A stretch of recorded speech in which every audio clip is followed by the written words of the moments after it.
3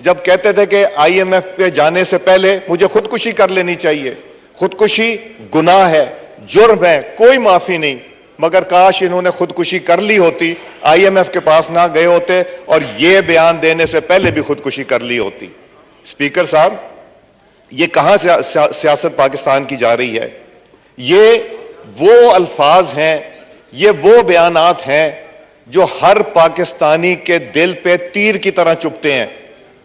یہ وہ بیانات ہیں جس سے ہر پاکستانی کو تشویش ہوتی ہے کہ یہ کس طرح کے بیان تو یہ دینا چاہیے تھا کہ افواج پاکستان اپنی ذمہ داری پوری کرے گی. وہ چاہتے ہیں کہ افواج پاکستان ان کی تابع ہو جائے. اگر وہ نہ ہو تو پھر وہ باتیں کریں جو انہوں نے اب کی. ایٹمی طاقت کی بات کرتے ہیں, یہاں تو پورا پاکستان ایٹمی طاقت کی دفاع کے لیے کھڑا ہونے کو تیار ہے, اور وہ کہتے ہیں کہ ایٹمی طاقت نہیں رہے گی. پھر وہ بات کرتے ہیں, خدا نہ خواستہ میرے منہ میں خاک, کہ پاکستان کے 3 ٹکڑے ہو جائیں گے. انہوں نے 3 کی فگر کہاں سے لے کے آئی؟ یہ پرانے نقشے جو انہوں نے وہاں بیٹھ کے بنائے تھے. اور پھر مجھے یاد آتا ہے حکیم سعید نے جو اپنی کتاب میں لکھا, انہوں نے کہا کہ یہ آئے گا, جس ایجنڈے پہ آئے گا یہ پاکستان کو خدا نخواستہ نقصان پہنچانے کے لیے آئی. حکیم سعید کی کتاب آج سے 20 سال پرانی. پروفیسر اسرار نے کیا کہا تھا کہ یہ یہودی ایجنڈے پہ عمران خان پاکستان آئے گا. پروفیسر اسرار کو تو نہیں پتا تھا, کسی کو اس زمانے میں یہ نہیں پتا تھا کہ عمران خان بھی کبھی اقتدار میں آئے گا. اور میں ان سے سوال کرتا ہوں جو لوگ اس کی دفاع کرتے ہیں کہ کیا یہ تینوں چیزیں دفاع کرنے کے لائق ہے یا نہیں ہے.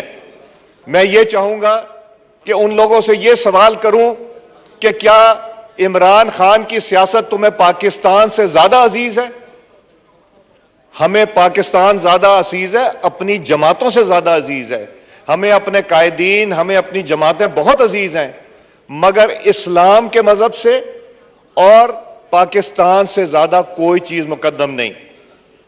اسپیکر صاحب, میں یہ بات کر رہا ہوں, میرے رونگٹے کھڑے ہو جاتے ہیں اور مجھے پسینہ آ رہا ہے, اس لیے کہ یہ کوئی ایسی بات نہ منہ سے نکل جائے جس طرح کی انہوں نے گفتگو کی, کمزور گفتگو کی, جنہوں نے اینٹی پاکستان گفتگو کی, اینٹی آرمڈ فورسز گفتگو کی, اینٹی پاکستان کی ایٹمی طاقت کی گفتگو کی, اور خدا نہ خواستہ میرے منہ میں خاک کے پاکستان کے ٹکڑوں کے بات چلی گئی صرف ایک کرسی کی خاطر کہ میں پرائم منسٹر ہوں تو سب ٹھیک ہے, اگر کسی اور کے پاس اقتدار جائے تو وہ غلط ہے اور صرف ٹھیک ہے. کبھی یہ ایک لیٹر کی بات کرتے ہیں, کبھی یہ کوئی اور چیز چلاتے ہیں, ہر ہفتے ان یو ٹرن لے کے کوئی نئی چیز لانے کی کوشش کرتے ہیں. یہ بات نہیں چلے گی. اور میں چاہوں گا کہ اس اقتدار جس کی خاطر یہ اندھے ہو گئے ہیں, اس کے بارے میں ہم ایک قرارداد لے کے آئیں, اور یہ قرارداد میں جو چاہ رہا ہوں اس میں چاہوں گا کہ میرے سارے کولیگز جو بیٹھے ہوئے یہاں پہ تشریف رکھتے ہیں وہ اس ریزولوشن کو سائن کریں, اور جو نہیں سائن کرتا تو مجھے لگے گا, میں ان پہ الزام نہیں کہتا, سب محب وطن پاکستانی اس ہاؤس میں بیٹھیں, مگر مجھے لگے گا کہ وہ پھر عمران خان کی گفتگو سے ایگری کرتے ہیں, وہ مانتے ہیں. اگر آپ کی اجازت ہو تو میں یہ ریزولوشن پڑھنا چاہوں گا, اور پھر میں چاہوں گا اس کے اوپر سب کو موقع دیا جائے کہ وہ اس کے اوپر گفتگو کریں اور بات کریں. جی جناب, پیش کیا جائے. میں نے بنائی ہے ریزولوشن, آپ سن لیجئے. پہلے سن لیں. اگر پاکستان کی خاطر اس میں ترمیم کرنی ہوگی تو آپ کریں سر آنکھوں پہ. یہ ایوان پاکستان تحریک انصاف کے چیئرمین عمران احمد نیازی کے ٹی وی انٹرویو میں دی گئی اس بات کی شدید الفاظ میں مذمت کرتی ہے کہ اگر اسٹیبلشمنٹ نے درست فیصلہ نہ کیے تو میں تحریری ضمانت دے سکتا ہوں کہ پاک فوج نہ صرف بحیثیت ادارہ تباہ ہو جائے گی بلکہ پاکستان کی ایٹمی حیثیت ختم ہو جائے گی, نعوذ باللہ. اور مزید یہ کہ پاکستان کہ 3 ٹکڑے ہو جائیں گے، خدا نہ خواستہ۔